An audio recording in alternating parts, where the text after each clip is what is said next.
de l'amour du Sauveur. Ayez toujours foi en lui, en tout temps il vous conduit. Jésus-Christ vous allumerez sa vie.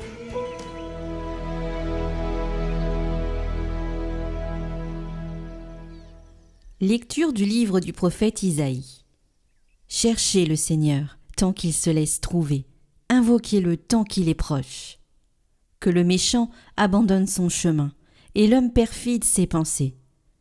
Qu'il revienne vers le Seigneur, qui lui montrera sa miséricorde, vers notre Dieu qui est riche en pardon.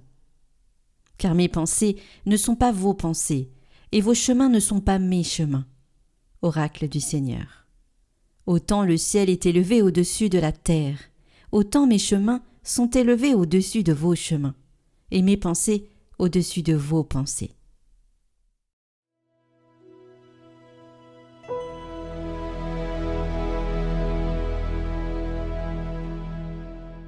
Proche est le Seigneur de ceux qui l'invoquent. Chaque jour je te bénirai. Je louerai ton nom toujours et à jamais. Il est grand, le Seigneur, hautement loué. À sa grandeur il n'est pas de limite.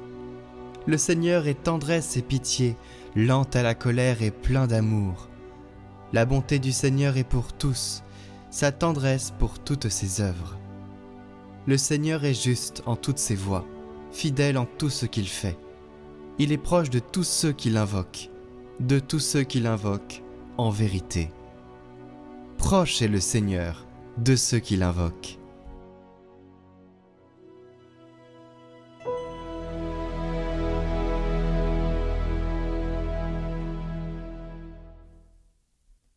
Lecture de la lettre de saint Paul apôtre aux Philippiens.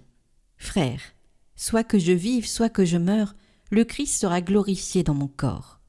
En effet, pour moi, vivre c'est le Christ et mourir est un avantage. Mais si, en vivant en ce monde, j'arrive à faire un travail utile, je ne sais plus comment choisir. Je me sens pris entre les deux. Je désire partir pour être avec le Christ, car c'est bien préférable. Mais, à cause de vous, demeurer en ce monde est encore plus nécessaire. Quant à vous, ayez un comportement digne de l'évangile du Christ.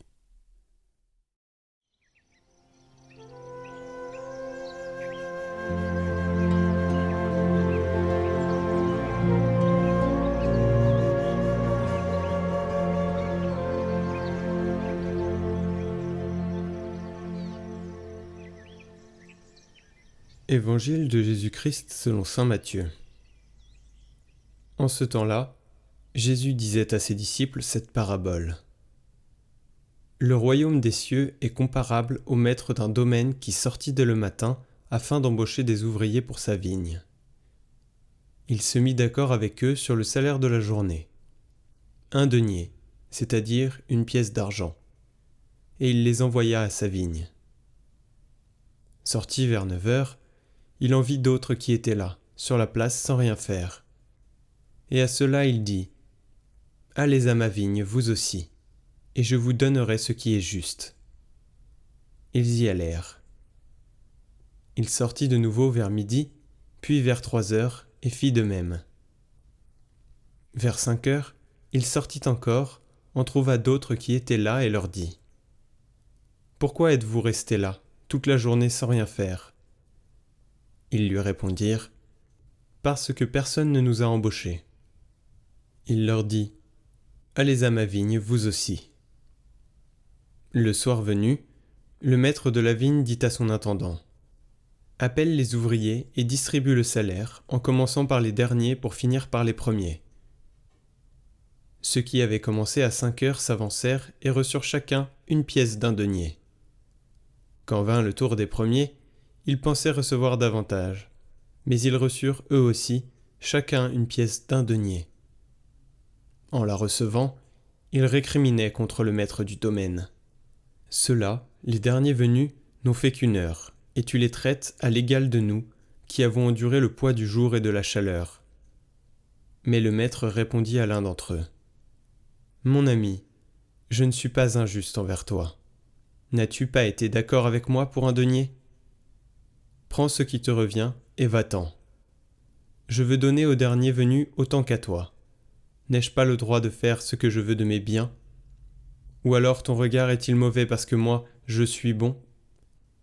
C'est ainsi que les derniers seront premiers, et les premiers seront derniers.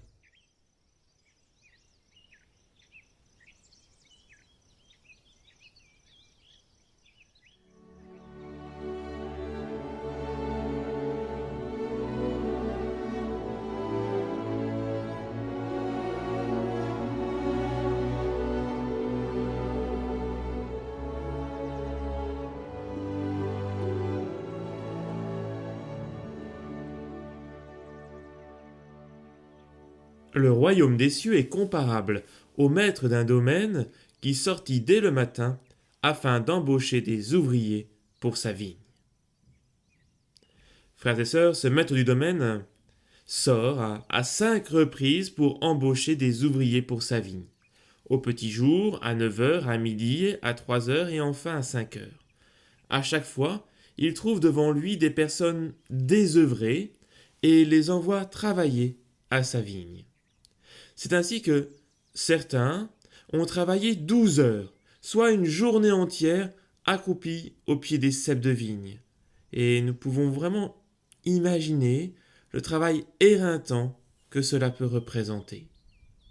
Et donc à la fin de la journée, le maître du domaine rassemble tous les ouvriers et les met en file les uns derrière les autres, et la distribution commence par les derniers venus, ceux qui n'ont fait qu'une seule heure. Imaginez, la surprise, la joie des ouvriers de la première heure. Ils ont dû se dire « Super ! Eux, ils ont reçu une pièce pour avoir travaillé 1 heure. Nous allons être payés autant de deniers que nous avons travaillé dur. Faites le calcul. 12 heures, 12 deniers. Ça correspond à 2 semaines de travail. Quelle générosité ! Mais non. Les ouvriers qui ont travaillé 3 heures reçoivent le même salaire, 1 denier. Alors ils se disent qu'ils seront rémunérés par tranche de 3 heures. 3 heures, 1 denier. Ça ferait quand même 4 deniers, c'est pas mal. Passé 6 heures, nouvelle déception. Toujours 1 denier. Et là c'est la stupeur. Ils se sont fait avoir. Ils ont travaillé pour rien. Ils n'arrivent pas à imaginer que l'employeur ne tienne pas compte du travail fourni. Pour eux aussi, 1 denier. Frères et sœurs, le récit de l'Évangile met en scène 2 logiques radicalement différentes. Il y a la logique des ouvriers de la première heure, pour lesquels le salaire doit être fonction du travail fourni, travailler plus pour gagner plus. Et il y a la logique du maître du domaine, la logique de l'alliance biblique. Dieu ne nous comble pas en fonction de nos mérites, mais il pourvoit nos besoins, comme durant l'Exode avec la manne. 1 denier, c'est le salaire d'une journée de travail pouvant nourrir une famille entière. Ainsi chacun a eu ce dont il avait besoin aujourd'hui. Ainsi cet évangile nous invite à méditer sur les notions de mérite et de grâce, 2 logiques qui, de prime abord, semblent irréconciliables. La notion de mérite est solidement ancrée en nous. Elle est le lot de toutes nos relations humaines. D'ailleurs, cette parabole est précédée d'un passage où Pierre s'inquiète de son avenir. « Seigneur, nous avons tout laissé pour te suivre, alors quelle sera notre récompense ? Qu'est-ce que nous avons mérité en quittant notre ancienne vie pour te suivre ?» Frères et sœurs, si un salarié a droit à être payé en retour de son travail, il n'en va pas de même dans notre relation à Dieu. Cette parabole des ouvriers de la 11e heure est là pour nous le rappeler. La grâce de Dieu, le don de la vie éternelle, est d'abord un don gratuit de Dieu. Certes, il nous faut accepter ce don de la grâce, comme chacun de ces ouvriers qui acceptent l'invitation à se rendre au vignoble, mais elle n'en reste pas moins gratuite, indépendante de nos qualités ou défauts. Comme l'enseigne le catéchisme, l'initiative appartenant à Dieu dans l'ordre de la grâce, personne ne peut mériter la grâce première, à l'origine de la conversion, du pardon et de la justification. Oui, frères et sœurs, redisons-le nous clairement aujourd'hui ensemble, le salut est un don gratuit. On ne mérite pas le ciel, on le reçoit. Pour autant, il ne s'agit pas de croire que nous irons tous au paradis, comme le chante Polnareff, vous le savez bien. L'action de l'homme est importante, non pour cumuler des mérites, pour obtenir une récompense, mais pour attirer la miséricorde divine sur nos vies. Si tout vient de Dieu, Dieu veut pourtant que tout passe aussi par l'homme. Dieu qui t'a créé sans toi ne peut pas te sauver sans toi, dit saint Augustin. Dieu qui t'a créé sans toi ne peut pas te sauver sans toi. Si la grâce est absolument nécessaire pour que nous puissions recevoir la récompense de la vie éternelle, elle n'agit pas cependant indépendamment de notre volonté, de notre liberté. Il y a une coopération de l'homme, et celle-ci souligne la dignité de l'homme qui devient participant de l'action de Dieu. Nous ne sommes pas passifs dans le plan du salut. Nous ne recevons pas la vie éternelle de l'extérieur. Nous participons à l'acquisition de la grâce, et cela fait grandir l'homme jusqu'à la sainteté. La vie éternelle n'est ni un volontarisme, une sanctification à la force du poignet, ni un quiétisme, une sanctification sans combat spirituel. Il est la juste synthèse des deux. Tout est grâce, pardon gratuit de Dieu sans mérite de notre part. Mais Dieu ne fait rien sans nous, d'où l'humilité que je dois avoir en recherchant en toutes choses la volonté du Seigneur. Mais tous, ouvriers de la première heure ou ouvriers de la 11e heure, nous recevrons la même grâce, le même don, le même denier, et c'est la vie éternelle. Alors je conclus en citant le pape François.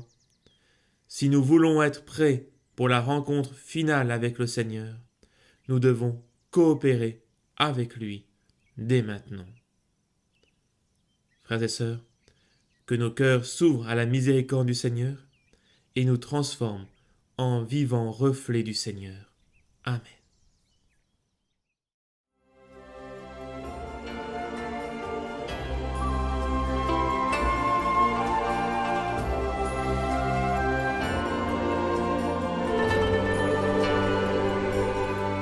Neuvaine aux saints archanges.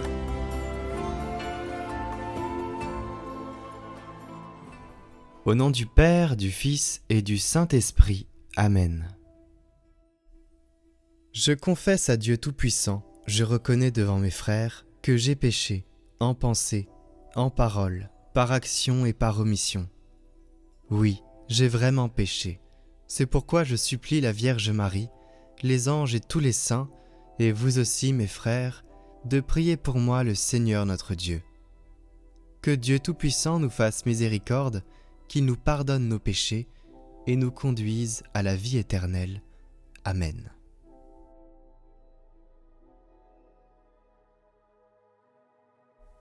Saint Michel Archange, défendez-nous dans le combat.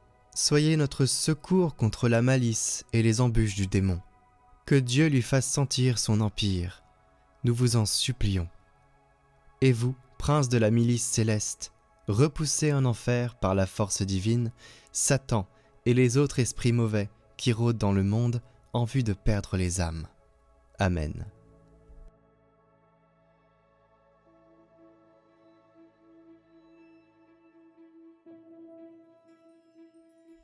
Jour 4. Grand défenseur du peuple chrétien, Saint Michel Archange, pour remplir dignement la mission qui vous a été confiée de défendre l'Église, terrassez l'hérésie, exterminez les schismes et confondez l'incrédulité. Multipliez vos victoires sur les monstres infernaux qui veulent détruire notre foi. Que l'Église de Jésus-Christ accueille de nouveaux fidèles et s'agrège des royaumes entiers afin qu'elle puisse peupler le ciel d'âmes élues, pour la plus grande gloire du divin Rédempteur, à qui vous-même devez vos triomphes, vos mérites et votre éternelle félicité. Ainsi soit-il.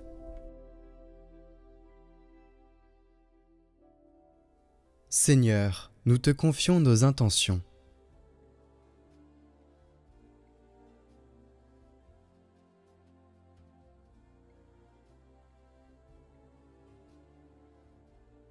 tu as dit, si vous êtes 2 ou 3 réunis en mon nom, demandez et vous serez exaucés.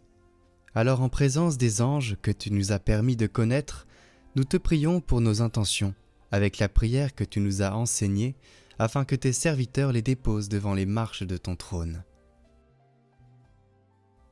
Notre Père, qui es aux cieux, que ton nom soit sanctifié, que ton règne vienne, que ta volonté soit faite sur la terre comme au ciel. Donne-nous aujourd'hui notre pain de ce jour. Pardonne-nous nos offenses, comme nous pardonnons aussi à ceux qui nous ont offensés. Et ne nous laisse pas entrer en tentation, mais délivre-nous du mal. Amen.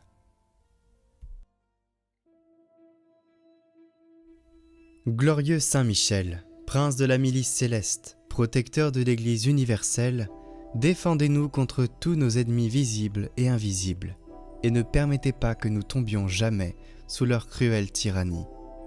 Saint Raphaël, guide charitable des voyageurs, vous qui par la vertu divine opérez des guérisons miraculeuses, daignez nous guider dans le pèlerinage de cette vie et guérir les maladies de nos âmes et celles de nos corps.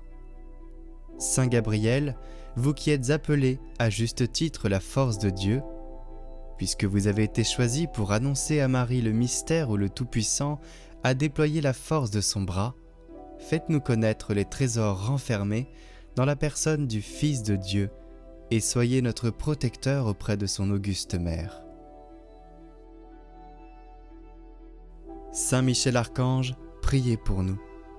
Saint Raphaël Archange, priez pour nous. Saint Gabriel Archange, priez pour nous.